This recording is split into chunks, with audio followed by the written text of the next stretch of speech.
En nombre del Padre, del Hijo y del Espíritu Santo. Amén. Dios te salve María, llena eres de gracia, el Señor es contigo. Bendita tú eres entre todas las mujeres y bendito es el fruto de tu vientre Jesús. Santa María, Madre de Dios, ruega por nosotros pecadores, ahora y en la hora de nuestra muerte. Amén. Ave María Purísima, sin pecado concebida. San Ignacio de Loyola, ruega por nosotros. En el número 44 del libro de los ejercicios, San Ignacio hace mención de la confesión general.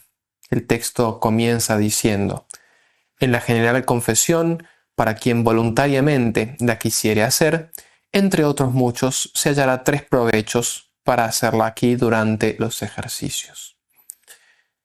El objetivo de esta plática es prepararnos para hacer con provecho la confesión general, en la cual, como veremos, viene como rematado o coronado el fruto de la primera semana de los ejercicios espirituales. Vamos a dividir esta plática en 3 puntos o partes principales. La primera se va a dedicar más bien a un repaso general sobre la doctrina de la confesión sacramental, el sacramento de la confesión. La segunda parte específicamente sobre la confesión general, que es lo que nos propone San Ignacio. Aquí veremos en qué consiste esta práctica, cuál es el sentido de la misma, cuáles son sus frutos y por qué es sumamente conveniente hacer una confesión general al terminar la primera semana de los ejercicios. Y finalmente un tercer punto más bien práctico sobre cómo hacer la confesión general. Muy bien, comenzamos con el primer punto sobre la confesión sacramental. Muy bien, como probablemente la mayoría sepa, la confesión o penitencia es el sacramento por el cual recibimos el perdón de Dios por los pecados cometidos después del bautismo, ¿no? El sacramento del bautismo perdona de suyo ya todos los pecados anteriores al bautismo. Muy bien, para los pecados cometidos posteriormente al bautismo, es necesario recurrir al sacramento de la penitencia. Dice el Código de Derecho Canónico: en el sacramento de la penitencia, los fieles que después del bautismo han caído en pecado se reconcilian con Dios y con la Iglesia mediante la confesión de sus pecados. Se trata de un don infinito de la misericordia de Dios, ¿no? Pues solo Dios puede perdonar los pecados. Jesucristo instituyó este sacramento cuando les dijo a los apóstoles que a quienes ellos perdonaran los pecados, les serían perdonados, y a quienes ellos se los retuvieran, les serían retenidos. Puede ser que alguna vez hayamos escuchado una expresión, sobre todo proveniente del ámbito protestante, pero que a veces también podemos haberla escuchado en boca de algunos católicos, la expresión "yo me confieso directamente con Dios". Es verdad que el arrepentimiento de nuestros pecados y el pedir perdón a Dios, la reconciliación con Dios, es algo íntimamente personal, ¿no? Del alma con Dios. Sin embargo, Dios ha querido instituir para esta reconciliación un sacramento y obrar el perdón por medio de un ministro, es decir, del sacerdote. Y esto lo hace específicamente por nuestro bien, para nuestro remedio. Podemos decir, y es algo que probablemente el ejercitante ya lo haya meditado, pero en todo pecado hay un acto de soberbia, porque hay una rebelión contra Dios, una desobediencia a Dios y a su ley. Entonces, es ya muy saludable y ya comienza a poner remedio al pecado el que Dios nos imponga la confesión una cierta humillación. Porque verdaderamente es humillante para cualquier persona tener que ir a confesar los pecados al ministro, al sacerdote, que es otro ser humano de carne y hueso, débil como yo, ¿no? Pero esto Dios justamente lo hace para nuestro remedio, porque en ese humillarnos, Dios ya comienza a sanar la soberbia del pecado, ¿no? Y por esto lo ha querido así. Por tanto, esto de confesarse directamente con Dios puede tener de verdadero que realmente en la confesión uno realmente se está reconciliando verdadera y personalmente con Dios. Pero Dios ha querido que esto sea mediante un sacramento y mediante un ministro. Los cristianos tenemos la obligación de confesarnos en 3 circunstancias, digamos. La primera es en peligro de muerte, siempre que sea posible. La segunda, antes de recibir el sacramento de la Eucaristía, si es que estamos en pecado mortal. Esto volveremos sobre esto más adelante. Y en tercer lugar, los cristianos tenemos la obligación de confesarnos al menos una vez al año, como dice el Código de Derecho Canónico, hablando sobre las obligaciones de los preceptos de la Iglesia, los mandamientos de la Iglesia. Dice el texto del Código de Derecho Canónico: el segundo mandamiento o precepto es confesar los pecados mortales al menos una vez al año, en peligro de muerte y si se ha de comulgar. Para que este sacramento sea válido, es decir, para que produzca verdaderamente en el alma el efecto que se propone, que aquí es justamente el perdón de los pecados, la reconciliación con Dios, el fiel que se acerca a recibirlo tiene una triple, digamos, obligación, hay un triple aspecto que cumplir. El fiel tiene que confesar con sincero arrepentimiento todos los pecados graves cometidos desde su última confesión bien hecha, ¿no? Estos 3 elementos para que la confesión sea válida, es decir, para que se produzca efectivamente el perdón de los pecados. Vamos a explicar un poco cada uno de estos elementos. Tal vez en esto haya muchas cosas que muchos ejercitantes ya las saben, pero nunca viene mal recordarlas. Y bueno, y para los que no las saben, las explicamos por primera vez. Comenzamos explicando qué es un pecado grave, porque el fiel tiene la obligación de confesar los pecados graves que ha cometido desde su última confesión bien hecha. Para que un pecado sea grave o mortal, es lo mismo, tienen que concurrir 3 condiciones. En primer lugar, que haya materia grave.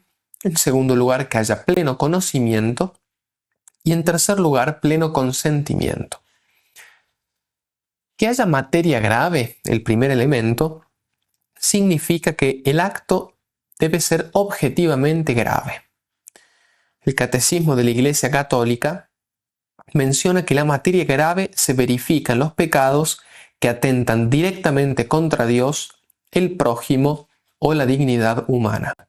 Esto se da cuando hay una transgresión grave de alguno de los 10 mandamientos. A continuación ponemos algún ejemplo sobre cada mandamiento para clarificar.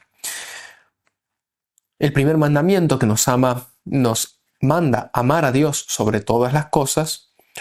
Contra este mandamiento comporta materia grave los pecados de idolatría, la apostasía y el sacrilegio. Contra el segundo mandamiento, que nos manda respetar el nombre de Dios y no usar el nombre de Dios y de los santos en vano, son pecado grave contra este mandamiento la blasfemia, es decir, el insulto a Dios o a los santos, y también el perjurio, es decir, jurar en falso en nombre de Dios. Contra el tercer mandamiento, que nos manda santificar las fiestas, es materia grave el faltar a la misa dominical sin justa causa, sin una causa grave. El cuarto mandamiento nos manda honrar padre y madre, y también regula todo lo que tiene que ver con la relación con la autoridad legítima, ¿no? Por eso es materia grave contra este pecado la desobediencia grave a los padres o a las autoridades legítimas. El quinto mandamiento nos manda no matar, y es pecado grave contra este mandamiento el homicidio, el aborto y también el odio grave. Los sextos y noveno mandamientos, que nos mandan no cometer actos impuros y no desear la mujer del prójimo, contra estos 2 mandamientos son materia grave los pecados de adulterio, la fornicación, la pornografía, los pensamientos y los actos impuros, etc. El séptimo y el décimo mandamiento nos mandan no robar y no codiciar los bienes ajenos. Constituyen materia grave contra estos mandamientos el robo de gran cantidad, el fraude grave, la injusticia social grave. Y el octavo mandamiento, que nos manda no mentir, implica materia grave contra este mandamiento, la calumnia, es decir, difundir con falsedad pecados o defectos del prójimo, y el falso testimonio o mentira grave. Muy bien, entonces, primer elemento para que haya un pecado mortal, que haya materia grave, es decir, que el acto sea objetivamente grave.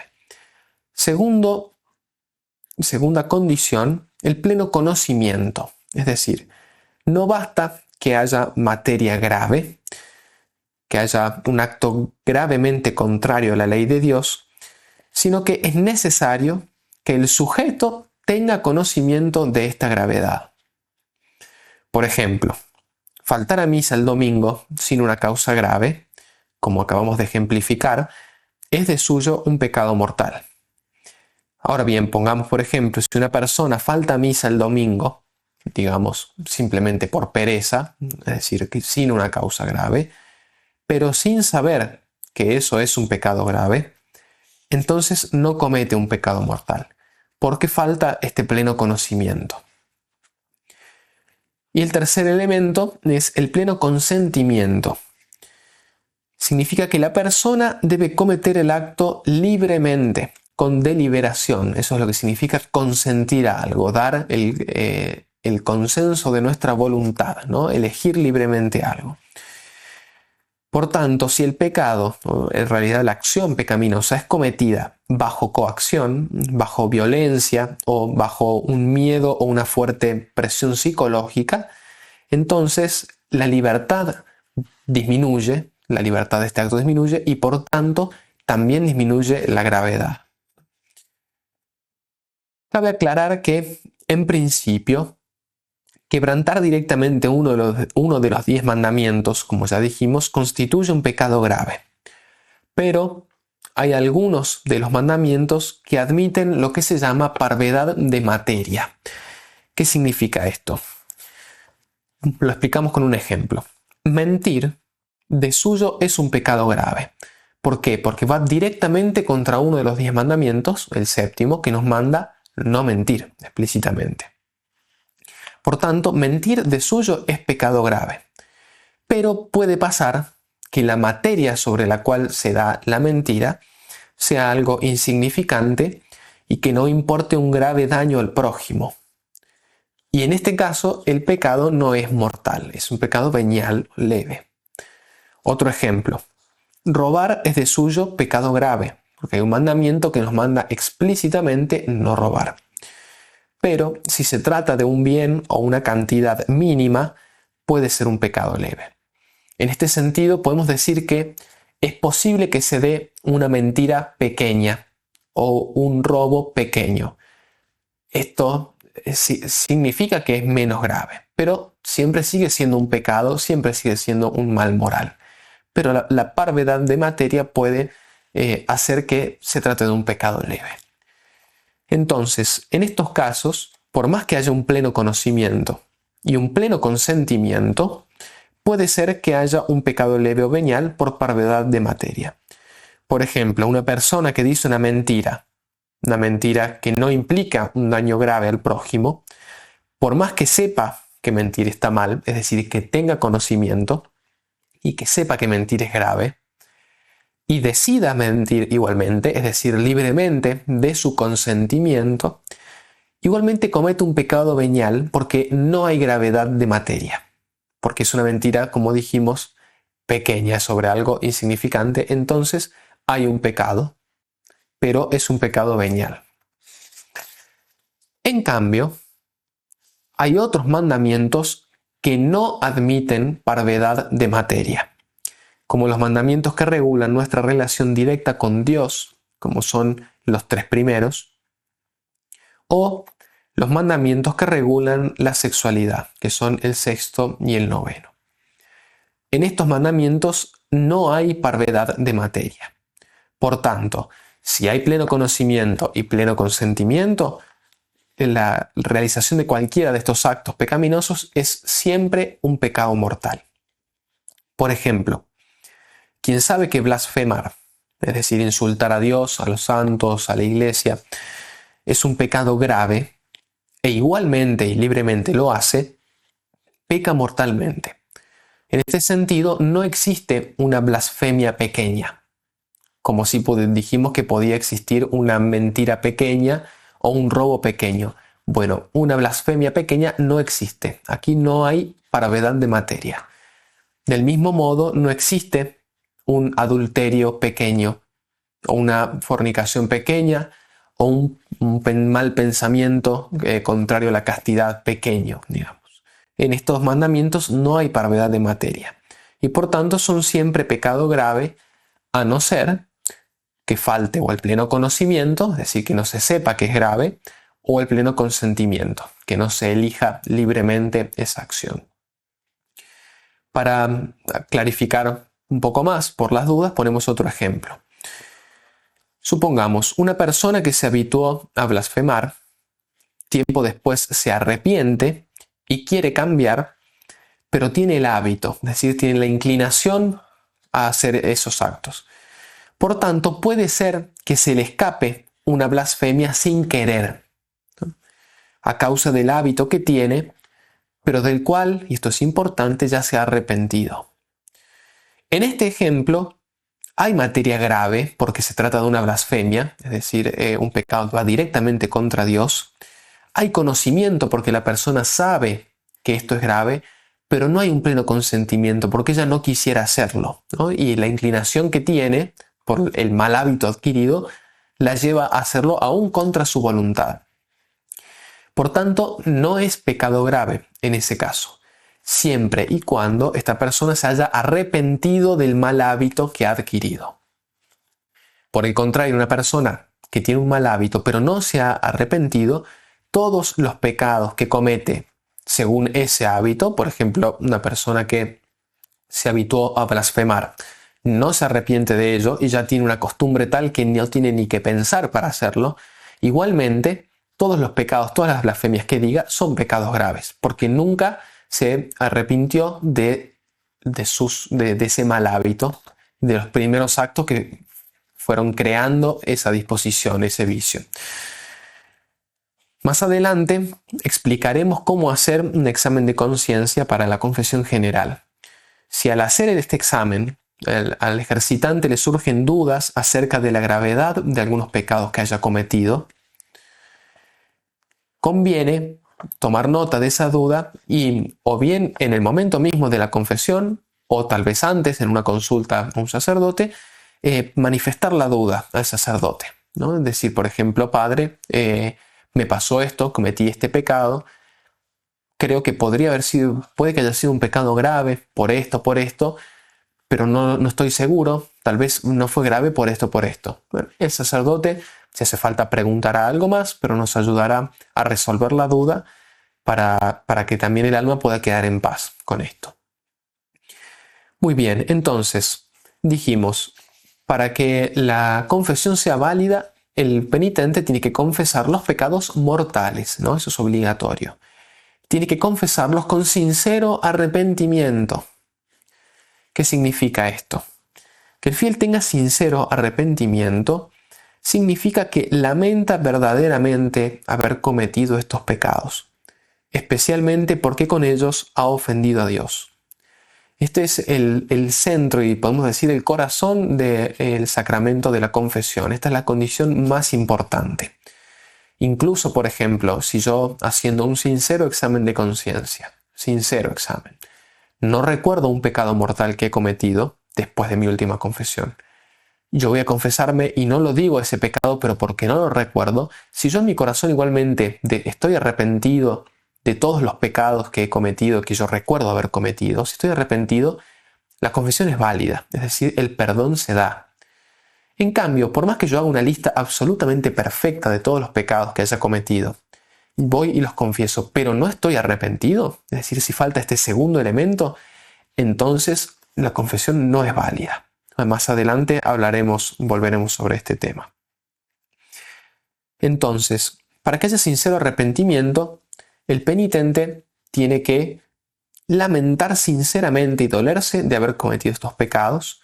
Tiene que estar dispuesto a reparar, según sus posibilidades, las consecuencias que se siguieron de sus pecados. Y tiene que proponerse sinceramente evitar caer nuevamente en ellos en el futuro, ¿no? Proponerse sinceramente evitarlo. Esto es muy importante. Y aquí, para clarificar aún más, ponemos un ejemplo lamentablemente muy típico hoy, pero que es el caso de las personas que viven en concubinato, en pareja. Como probablemente todos sepan, las personas que viven en este estado no pueden ni acercarse a recibir la comunión y tampoco pueden confesarse mientras estén en este estado. ¿Por qué?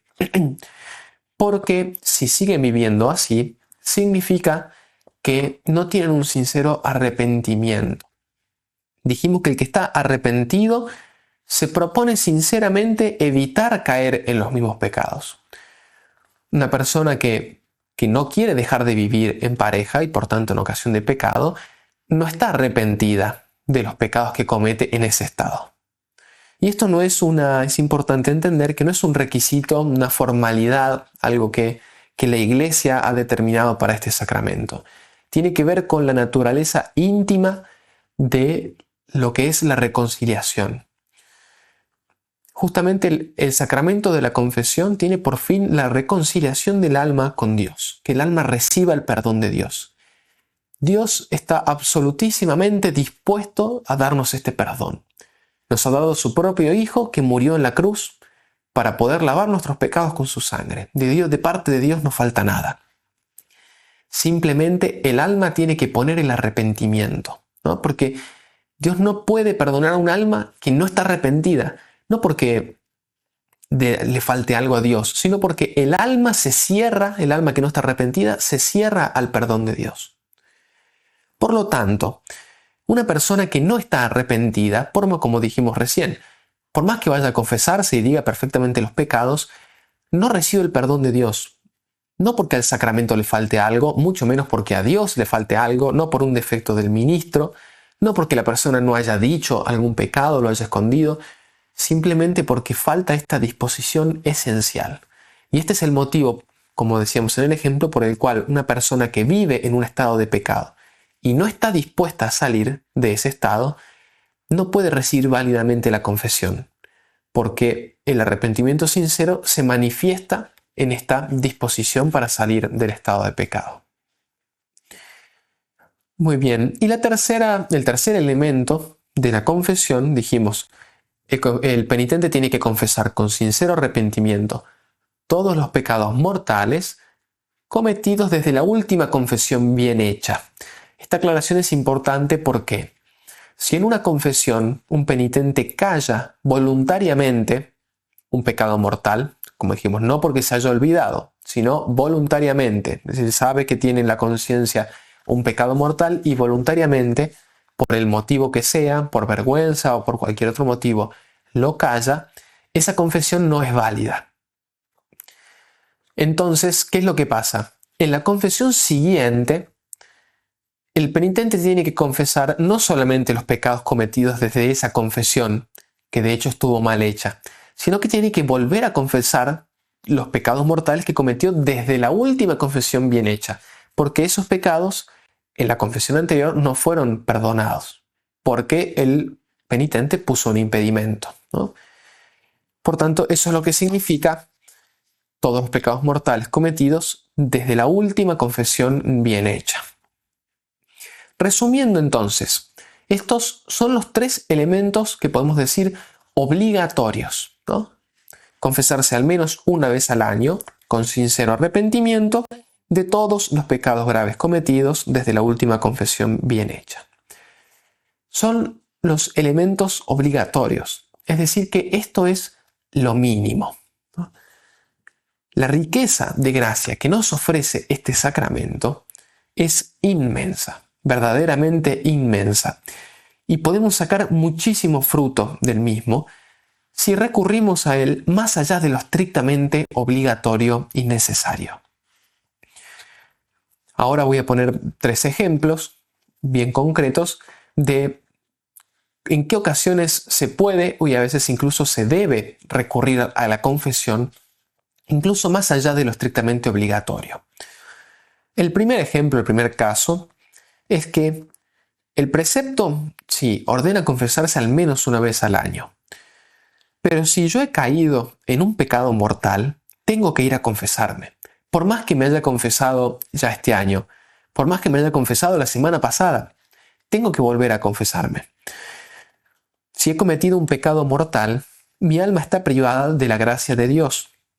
Por tanto, si la muerte me encuentra en este estado, mi destino es la condenación eterna. Y además, en este estado no cuento con la presencia de Dios en mi alma y su auxilio para obrar el bien. Por lo tanto, si he cometido un pecado mortal, tengo que recurrir a la confesión. Y de hecho, cuanto antes, ¿no? Como decíamos, incluso si me confesé ya la semana pasada, no importa.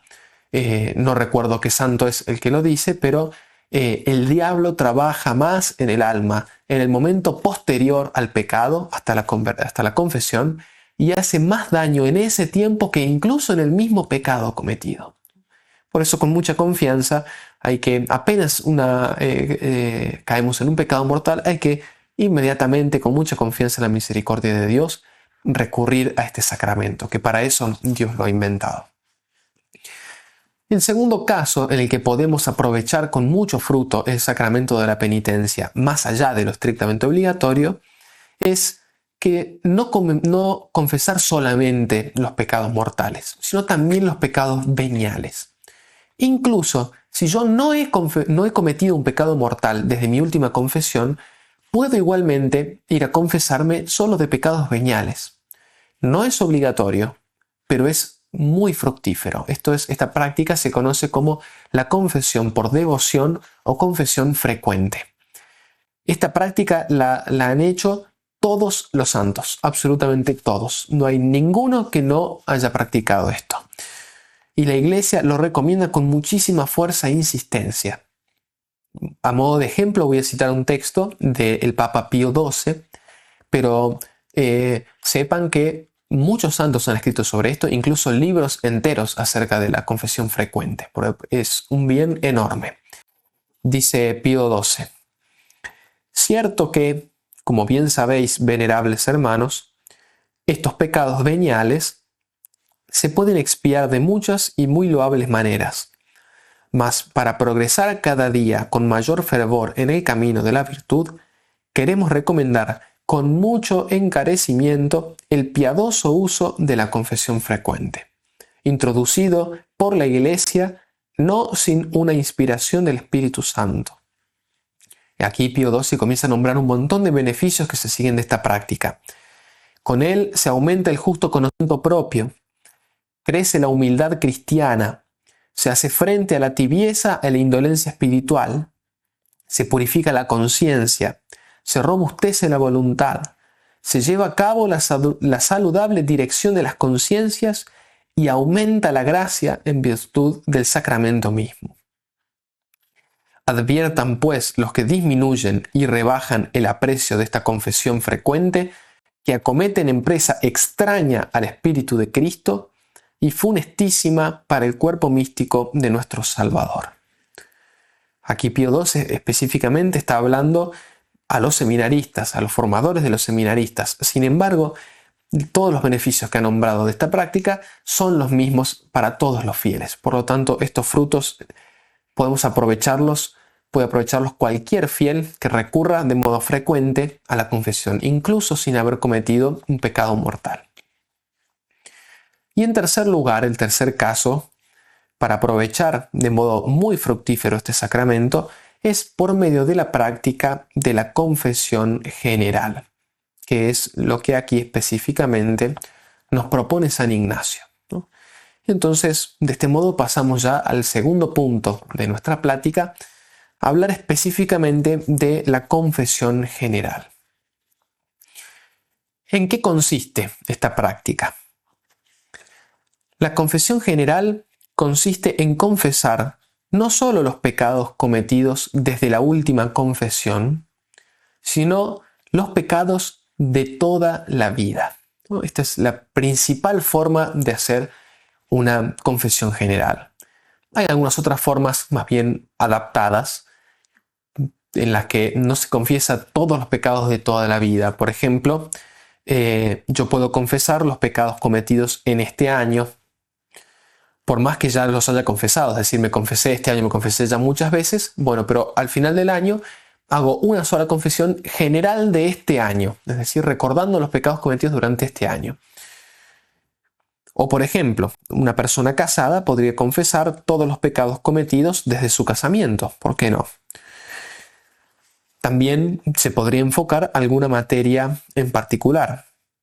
Por ejemplo, confesar todos los pecados cometidos contra un determinado mandamiento, ya sea durante un tiempo o incluso por toda la vida.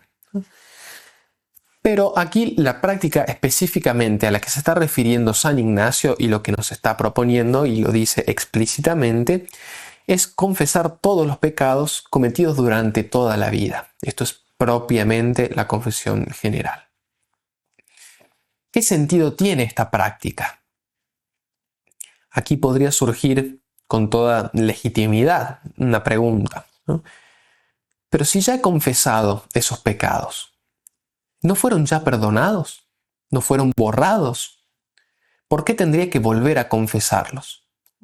Esta es una pregunta absolutamente válida. Si la confesión es para perdonar los pecados, si yo estos pecados ya los confesé en confesiones anteriores, ya están perdonados. ¿Para qué los voy a volver a confesar? ¿Para que los vuelvan a perdonar? No. Ciertamente los pecados ya confesados fueron perdonados. No ponemos ninguna duda en esto. Por lo tanto, el volver a confesarlos no se hace, en primer lugar, porque se dude del perdón de Dios. No, no es así. No es este el sentido. Tampoco es por asegurarse, ni por las dudas. No es este el espíritu. Se trata principalmente de recordar todo lo que Dios, como Padre bueno, nos ha perdonado.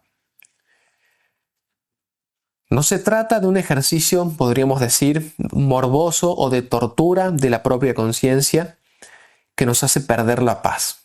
No es esto, no es este el sentido, y no hay que vivirlo de esta forma. Para entenderlo mejor, creo que puede ser útil ponernos en lugar del hijo pródigo de la parábola de Jesús. Seguramente recordarán que el hijo pródigo le pidió la herencia a su padre y se fue de la casa a tener una vida licenciosa, ¿no? A veces no caemos en la cuenta del significado de este acto. La herencia propiamente se hereda cuando el padre muere.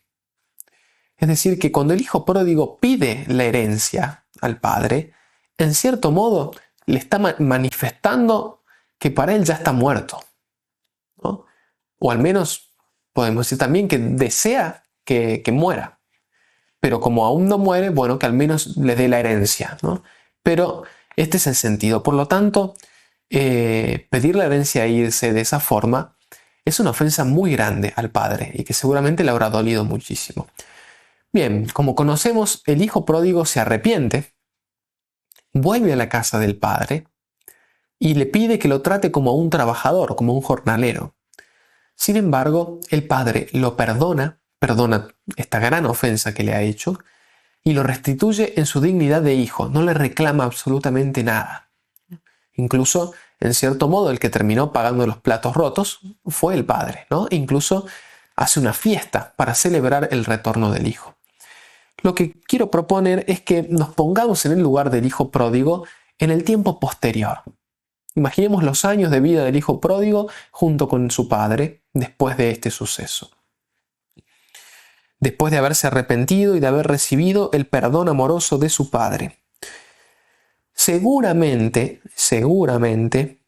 habrá recordado muchas veces, con dolor sincero y con dolor pacífico, cómo habiendo él traicionado a este padre bueno, él lo perdonó y lo recibió nuevamente como su hijo.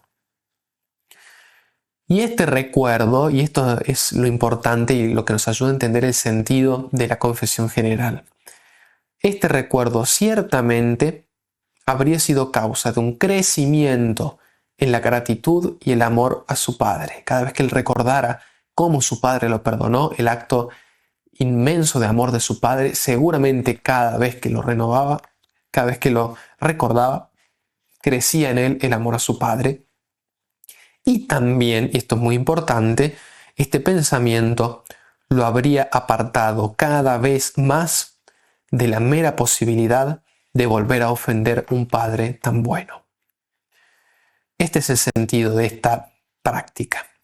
Crecer en el conocimiento y en el abandono en la misericordia de Dios y el arrepentimiento sincero de nuestros pecados.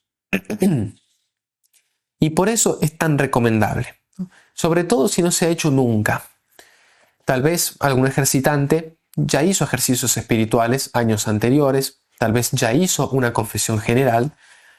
Podría, por ejemplo, hacer una confesión general de todos los pecados cometidos desde la última confesión general. Sí, es posible, pero también puede hacerla de nuevo general de toda la vida, sumando los pecados cometidos después de la última confesión. Ciertamente es lo más fructífero, y sobre todo para alguien que no lo ha hecho nunca. San Ignacio, específicamente cuando habla de esta práctica en el libro de los ejercicios, en el número 44, hace especial hincapié en los frutos o provechos que se siguen de esta práctica. Vamos a leer el texto de San Ignacio, es muy breve, es un párrafo, y vamos a leer el comentario que hace el padre Casanovas, un gran comentador del libro de los ejercicios. Comienza diciendo San Ignacio: en la general confesión, para quien voluntariamente la quisiera hacer, entre otros muchos se hallará 3 provechos para hacerla aquí durante los ejercicios, ¿no? Entre otros muchos. San Ignacio va a decir 3, están muy íntimamente relacionados, pero él mismo dice hay muchos más. El primero: aunque quien cada año se confiesa no esté obligado a hacer una confesión general, como dijimos es algo, no es obligatorio, es opcional, haciéndola hay mayor provecho y mérito por el mayor dolor actual de todos los pecados y malicias de toda la vida. Dice el padre Casanovas: el primero es mayor provecho y mérito por el mayor dolor actual de todos los pecados y malicias de toda la vida. Con mucha razón dice San Ignacio que este dolor será actual. Actual quiere decir presente, ¿no? Ya que en estas circunstancias, es decir, durante los ejercicios, los motivos para sentir este dolor tienen en el alma del ejercitante una eficacia extraordinaria. El dolor será más intenso y también más perfecto porque el alma se ha dado por entero en las meditaciones a la contrición perfecta y al amor de Dios. Estas razones demuestran sin género de duda que el provecho y el mérito serán mayores. Aquí puede servir aclarar un punto, que es que la confesión, si está bien hecha, produce ciertamente su efecto. Es decir, se perdonan los pecados, se borran los pecados, el alma se reconcilia con Dios. Esto es común a toda confesión bien hecha. Sin embargo, además de esto, la confesión comporta un incremento en la vida de la gracia. Pero este incremento, el grado o la intensidad de este incremento, depende de las disposiciones del penitente. ¿De qué disposición? De la que dijimos al comienzo que era la más importante, el arrepentimiento. Es decir, el dolor de los pecados, ¿no? El lamentar sinceramente haberlos cometido. ¿Qué significa esto? Que mientras más sincero, más profundo sea este dolor, es decir, mientras más arrepentido está el penitente de estos pecados, el incremento de la gracia en el sacramento es mayor. Lo que dice San Ignacio, y comenta el padre Casanovas, es que en los ejercicios espirituales, específicamente al terminar la primera semana, como vamos a ver que dice San Ignacio, el ejercitante tiene las mejores disposiciones, porque está en un estado de oración mucho más intenso, de contemplación de Dios, también de los pecados, de las meditaciones de los pecados. Entonces, él tiene todas las disposiciones para tener un dolor más perfecto, más sincero, más profundo, un arrepentimiento más perfecto. Mucho más perfecto que el que podemos tener todos habitualmente durante el tiempo normal del año, porque no estamos dedicados a la oración como estamos en los ejercicios. Y por eso este es el mejor momento para hacer una buena confesión general, porque aquí el dolor es más perfecto, entonces el incremento de gracia ciertamente va a ser mayor. Volvemos al texto de San Ignacio. El segundo provecho. Como en tales ejercicios espirituales se conocen más interiormente los pecados y la malicia de ellos, que en el tiempo en que el hombre no se daba así a las cosas internas, alcanzando ahora más conocimiento y dolor de ellos, tendrá mayor provecho y mérito que antes hubiera. Dice el padre Casanovas. En segundo lugar, ese provecho y mérito serán mayores debido al mayor conocimiento de los pecados y su malicia. Esto que decíamos de que los ejercicios tenemos las meditaciones de los pecados, que nos ayudan a comprender la fealdad y la maldad interna del pecado, ¿no? Como sigue el padre Casanovas. Los frecuentes exámenes de conciencia le han proporcionado al ejercitante una gran claridad interior para penetrar a fondo las cosas de su vida y darse perfecta cuenta de cuánto ha hecho contra la ley de Dios. Este cabal conocimiento le servirá de ocasión para hacer una confesión clara y completa, y le proporcionará también mayor seguridad y certeza de que nada le queda por confesar. Además, podrá distinguir con más exactitud la malicia de cada pecado y gozará de gran paz, estando cierto de que en la confesión ha declarado su verdadera gravedad. Volvemos al texto de San Ignacio. El tercer fruto, finalmente, es que estando más bien confesado y dispuesto, se halla más apto y más aparejado, es decir, más preparado, en mejores condiciones para recibir el Santísimo Sacramento, cuya recepción no solamente ayuda para que no caiga en pecado, mas aún para conservar en aumento de gracia. Y dice finalmente San Ignacio, lo que ya mencionamos, la dicha confesión general se hará mejor inmediatamente después de los ejercicios de la primera semana. Entonces este tercer fruto tiene que ver con la recepción de la Eucaristía después de la confesión. Aquí nuevamente, los frutos de gracia que produzca la Eucaristía en el fiel dependen también de las disposiciones del mismo. San Ignacio hace mucho hincapié en esto porque en la época de San Ignacio, pensemos en el 1500, la confesión no se podía, la comunión no se podía recibir todos los días. Para recibir la comunión con frecuencia había que tener un permiso especial. Esto, en cierto sentido, servía para remarcar la importancia de la Eucaristía. ¿No? Realmente es el evento más importante, es verdaderamente todo un acontecimiento. Nosotros hoy en día tenemos la posibilidad de vivir este mismo acontecimiento igualmente de grande que cuando lo recibe San Ignacio, incluso todos los días, ¿no? Entonces, esta importancia, por más que hoy en día la comunión se puede recibir con mayor frecuencia, la importancia sigue siendo la misma.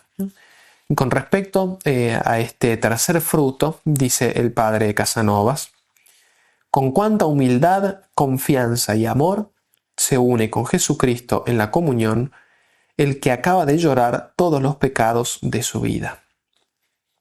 Entonces siente vivamente que no hay cosa en el mundo que lo aparte de nuestro Señor, que entra copiosamente en su alma la gracia divina y que en Jesucristo halla el medio más seguro de conservar esa misma gracia, evitando el pecado y creciendo siempre en la gracia divina.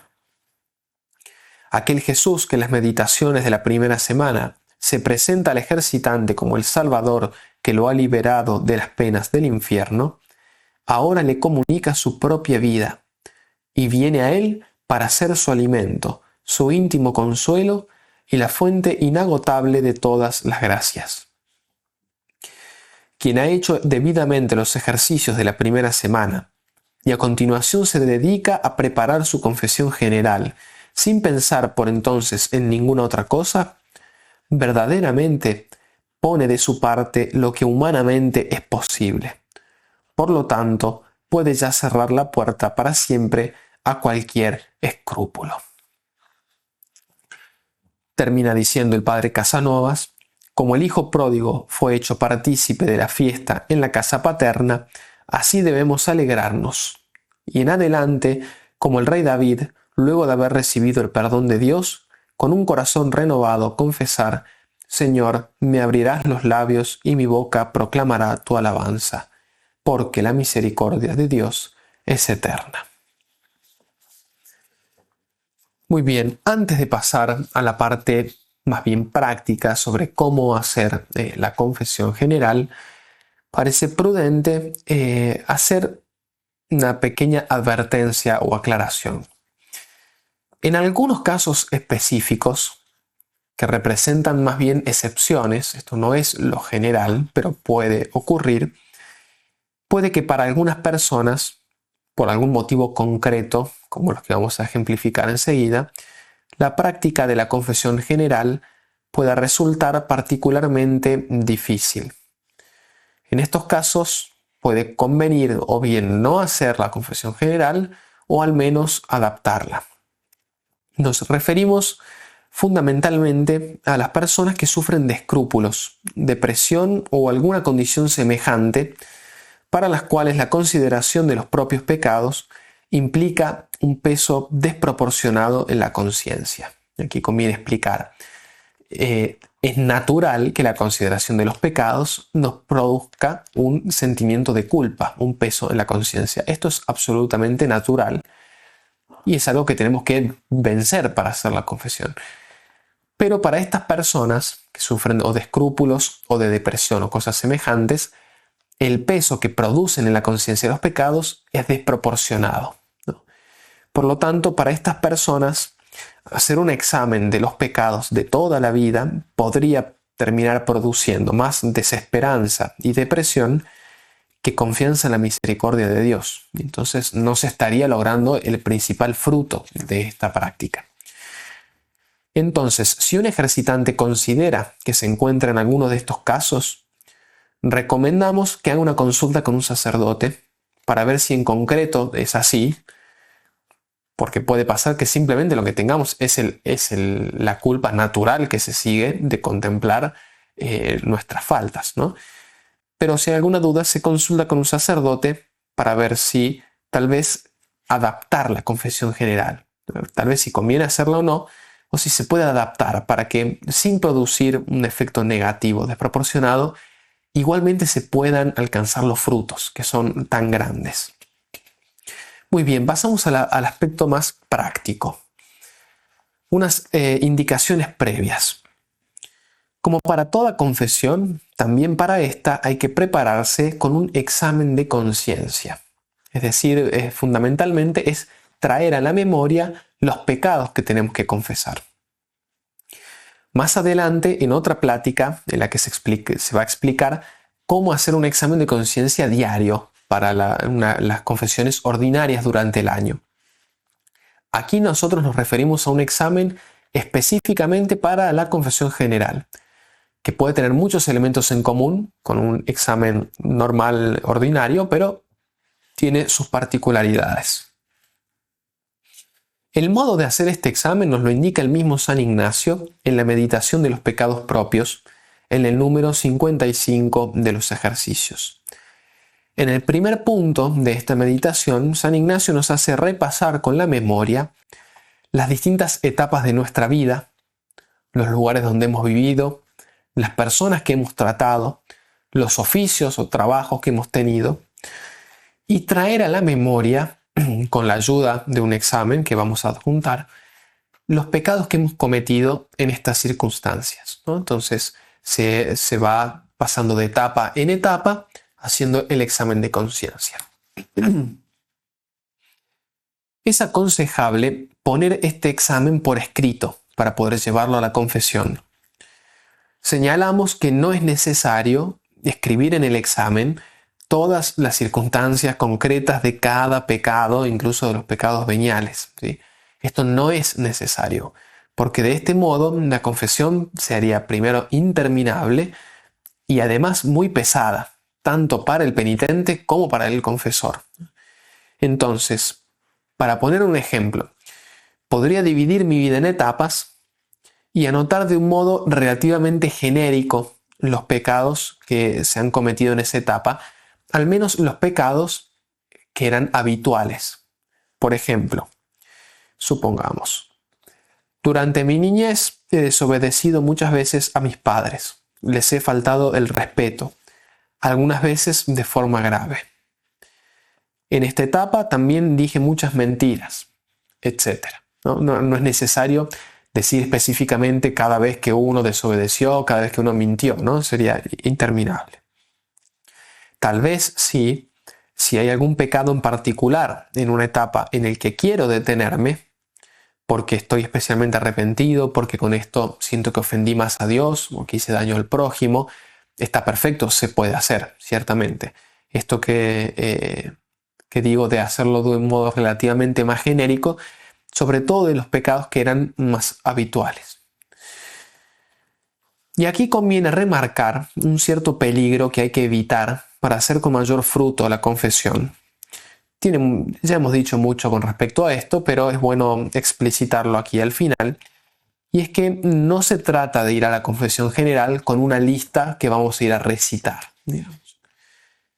Recordemos que el fin de la confesión general es crecer en el conocimiento y abandono en la misericordia de Dios al contemplar de cuántos pecados nos ha perdonado, y esto por medio de la pasión y muerte de su Hijo. Por tanto, la confesión de los pecados de toda la vida tiene que hacerse bajo esta luz, es decir, no decir los pecados como una lista, sino apreciando la malicia y la fealdad del pecado, porque también en esto está nuestro sincero arrepentimiento, que es lo más importante, y el amor misericordioso de Dios que perdona cada uno de ellos. Para todos los ejercitantes está disponible debajo del video de esta plática el PDF que hemos usado para la predicación, al final del cual se encuentra adjunto un examen de conciencia según los 10 mandamientos.